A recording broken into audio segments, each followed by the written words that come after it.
So today we want to talk about the refraction of light.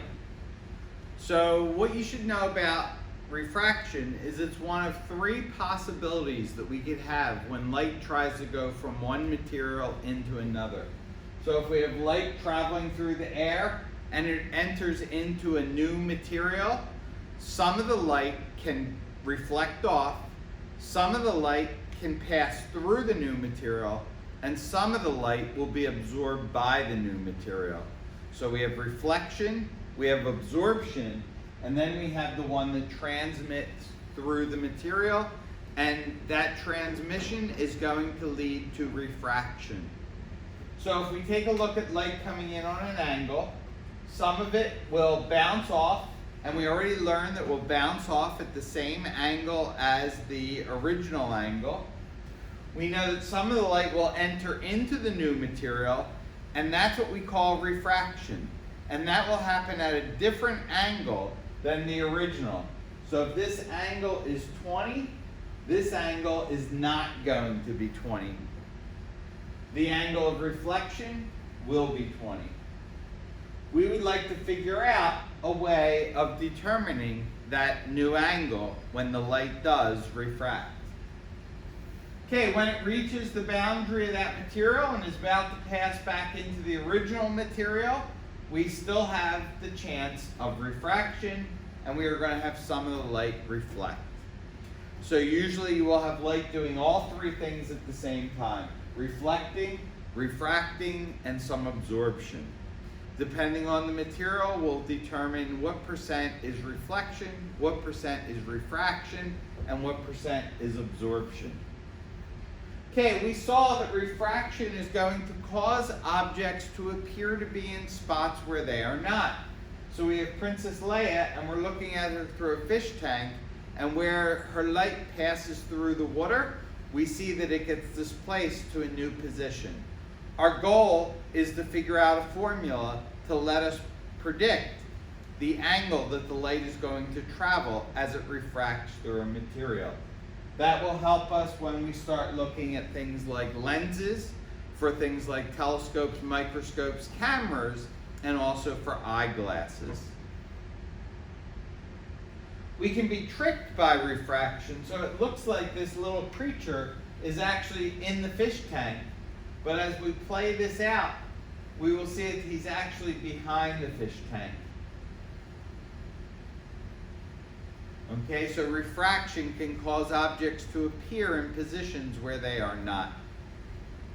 Okay, so if you think about refraction, the key to understanding why it changes direction is to understand it's because the light changes speed. So I'd like to give you a mechanical analogy to refraction.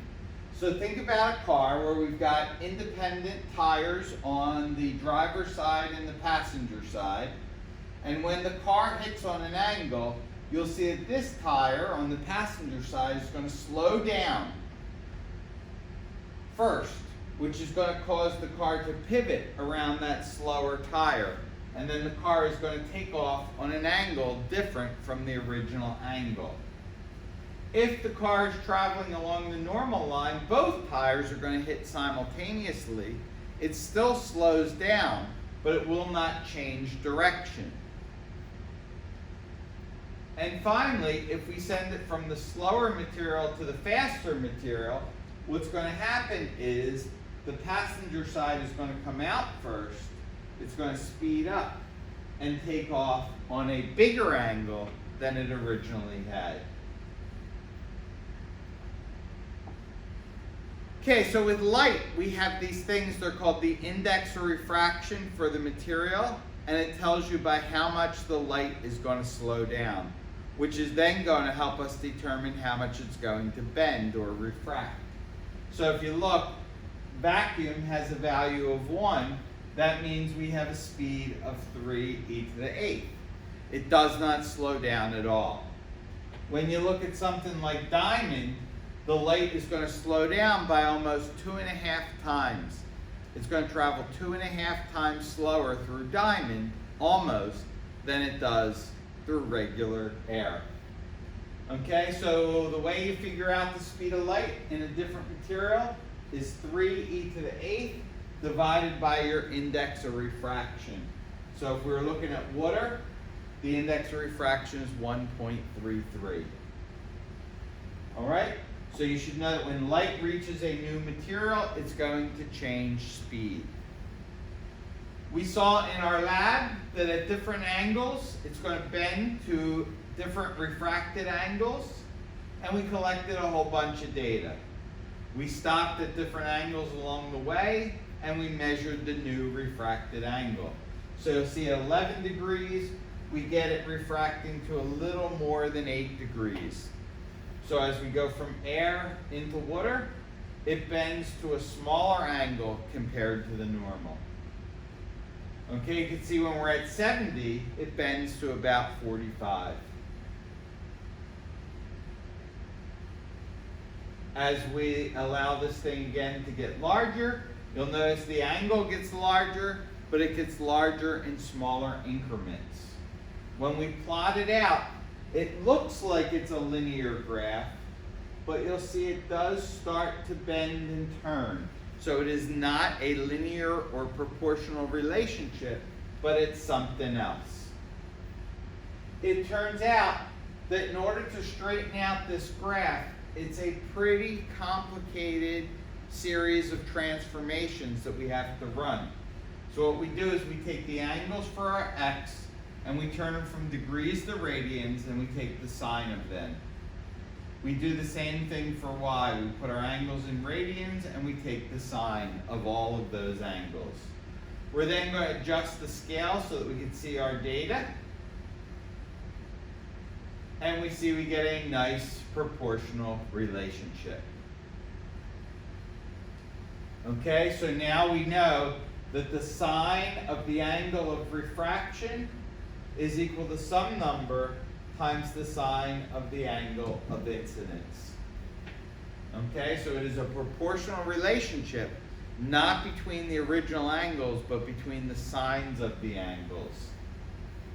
If we switch them and we put the angle of incident on the y-axis and we put the refracted on the x-axis, we notice that our slope becomes 1.33, and hopefully you recognize that's the number that we just had for water. So it turns out that this value here is the index of refraction of the material that we are passing into. This works out because the angle over here, the index over here, that value is 1 since we started in air. The index of refraction of air is almost perfectly 1. All right, so when you adjust this graph and you turn it linear, the slope will be the index of refraction. This relationship was discovered by Wildebrand Snellius in the late 1500s, early 1600s, and this is the way the formula looks. So all I'd like you to do today, in addition to the notes that you just took, is to finish up your lab. So what you're going to do is when you have your information in the graphing program, I'd like you to run the same transformations. So take your graph that you did yesterday, modify the x data by changing the degrees to radians, taking the sine of it.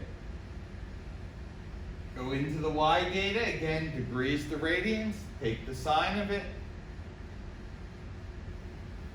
adjust your axes,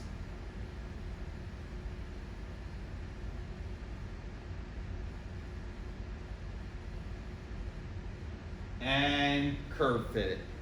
I would suggest switching the angles so that the angle of refraction is x and angle of incident is on your y.